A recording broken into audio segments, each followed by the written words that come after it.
Oh God, it's not another one of these, is it? Oh well. Here we go.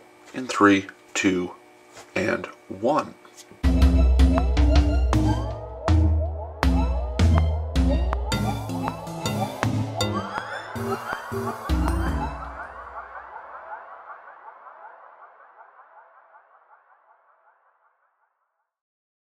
Hey guys, it's Dad. Listen, I have to apologize. Insanity and I have very busy lives.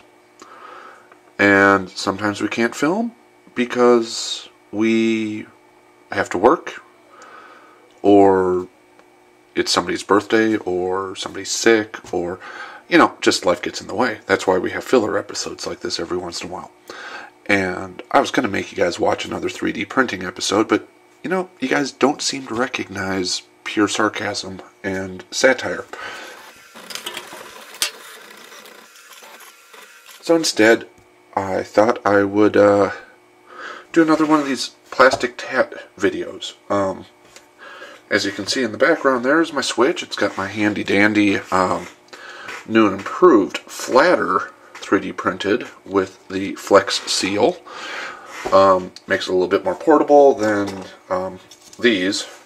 And even though these are more comfortable and work just as well, that still fits in my bag. So, the whole reason for having those is because, well, as you can see, I've got big hands.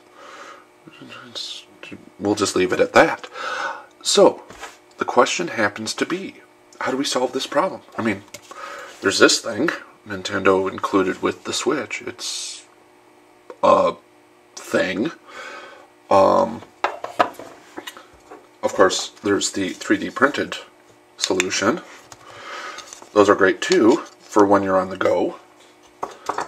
But if you really want a good gaming experience, you do need a Pro controller, or in this case, the wired Hori Zelda one.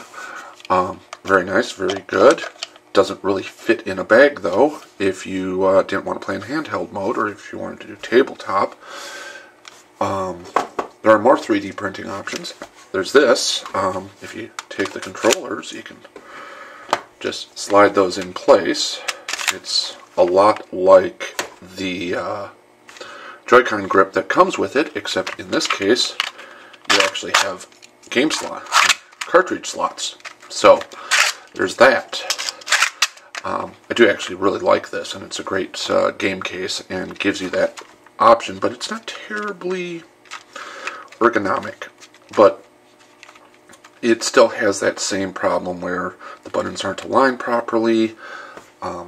You can actually clip these on, so that's even better, but once again, then you're getting into the portability issue of needing to carry a large suitcase worth of accessories. This does fit into my Switch case here. This is the Switch case. It's a Palisade. I think it was $14, $15 off Amazon. Kind of adult looking. Has plenty of space. But I was still looking for a better alternative than this cheap piece of plastic from Amazon that I still can't believe I wasted money on. But hey, you know what? Each their own. So, in the long run, I did order the 8bitDo N30 Pro Bluetooth gamepad. I went for the NES version instead of the Super Nintendo one with the 2 thumbsticks because I really thought this was more of my childhood. The Super Nintendo came out when I was in college.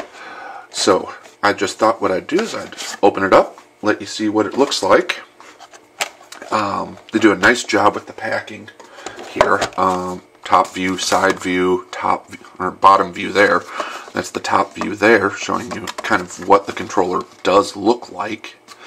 On the back, gives you all of the information that you need to know, like Switch, Mac OS, Android compatible, Windows, Steam, Raspberry Pi. Plays up to 18 hours on a 1 to 2 hour charge. Uses my micro USB cable. There is an instruction manual that, let's be honest here, I threw out because I'm a guy. I don't read instructions. And, of course, the controller itself. So when you open up the box, you slide that off. this is what you're presented with. And let me just say, it looks like a very authentic cross between the NES controller and a modern controller. It's got a good weight to it. The construction is very nice. You kind of, on the back here, there's a, just the model instructions, gives the FCC compliance. I didn't even notice. No sad onions, so you can go on ahead and give this to your toddler. There are no problems there. And quite honestly, really it comes with the instruction package and a really nice flat USB cable. So there's that. That fits nicely in there. And then this is what you have. And it feels really good. Now, one of the things I will complain about, though, is the thumbsticks are a little small. But they're in a good position, and all the buttons are in the right layout. So pairing it with the Switch is actually super, super easy. You've got your A, B, X, Y, right thumbstick, left thumbstick, directional pad. Up on top, L1, L2, R2, R1. The USB charging port. Down here at the bottom, you actually have a power and home, and then sync, and then screen capture. So the only thing it's missing is that NFC reader. But, you know, who uses Amiibos anyways? So I'm going to go on ahead. We're going to turn it on here. Let's see if I can... Now, it's probably telling me I don't have a good charge. So, let's go on ahead. I'm just going to plug this in as I knock over my phone. That's okay. So, we'll plug that in. When you plug it in, it will give you indicators there. So, it's blinking green right now, which means that it's charging.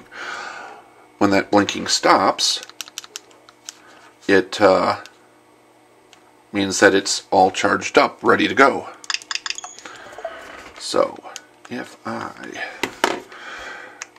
really should have tested this before, but syncing is pretty easy. You just come into, well, we're going to have to come back at another time because apparently you can't play and charge at the same time. Okay, so we're back. Jump cut. I just needed to be patient a little bit with the charging cable, let it get a little bit of enough charge to actually power up the 8bitDo controller. And as you can see, there it is. It's synced right up. We're ready to go. We can hit the home button down there. As you can see, playing some Fortnite. Not the best controller for that. It takes a little getting used to, and the thumbsticks, as I've said, are a little small, but you know what? It is a very playable game with this controller. Paladins just came out for the Switch yesterday for free. I believe it was yesterday. Depends on when this video gets posted and when you guys get to see it. That's great. But I do have the Mega Man collection here. So let's go ahead, close Fortnite, go into Mega Man. And take a look here. And once again, I've got a nice stand there, playing in tabletop. Don't need to use those controllers. This feels very reminiscent of my childhood, well, okay, my teenage years. So we'll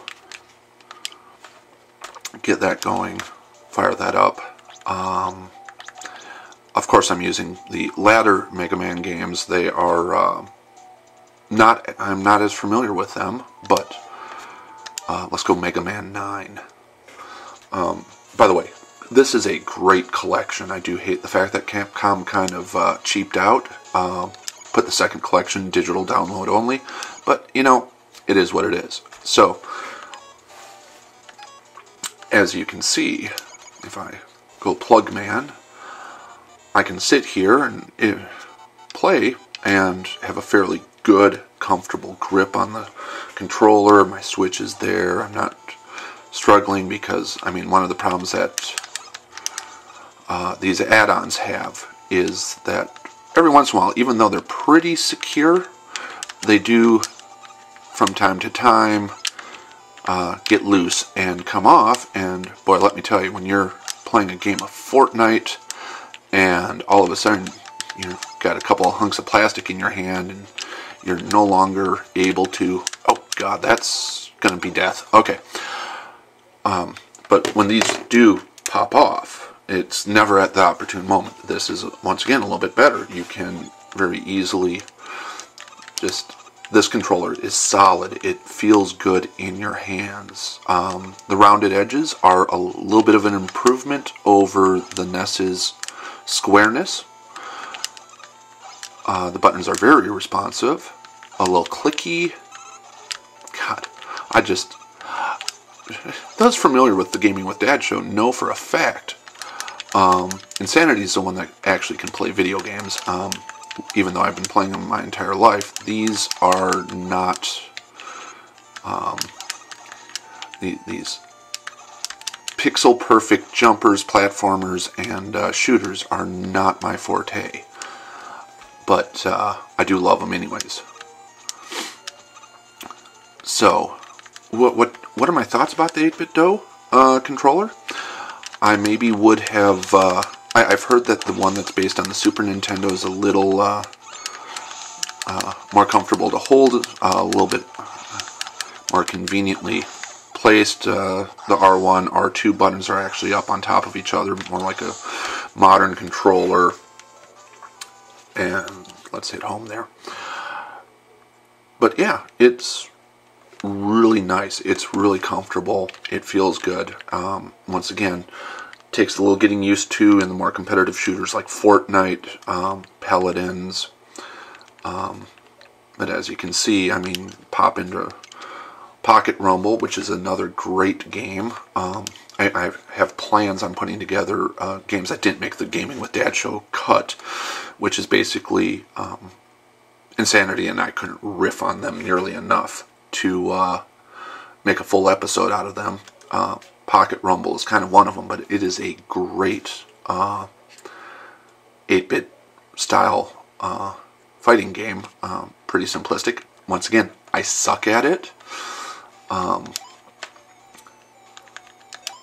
So, don't be surprised here. But I do like the Parker character. Let's put him in a green suit there. I have no idea how visible this is. And as you can see, I'm already getting my assets handed to me by this guy here.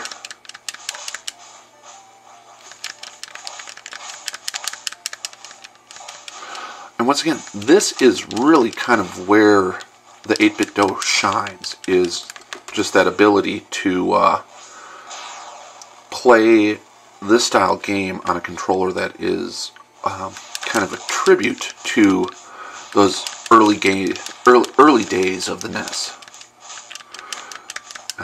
Maybe I'll just cheese him here.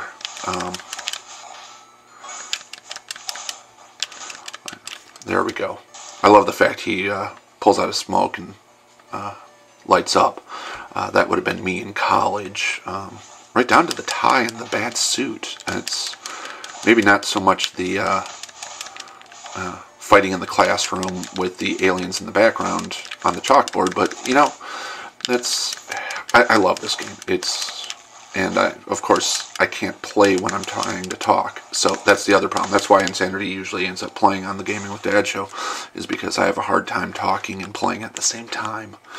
But yeah, there's a lot of just really nice uses and applications for this, and this slips beautifully into that case in the back pocket. It doesn't bulk it up too much. It's nice, it's thin, it's portable, and yeah, if you have $29.99, or maybe it's $39.99 on Amazon, I don't remember which one, burning a hole in your wallet, this is not a bad choice. And this one is actually $10 less expensive than the Super Nintendo version. So, I would highly recommend it. And once again, we're going to hope to figure out how to get some filming and recording done in the near future so that we can continue on our journey. Possibly Human Fall Flat. Might try Mugsters, which is a great new game for the Switch that just came out. And yes, I'm aware everybody really wants to know when we're going to get back to that Golf Story playthrough. One of these days, once my voice recovers. But we might do Shaq Fu first. Who knows? Thanks for watching.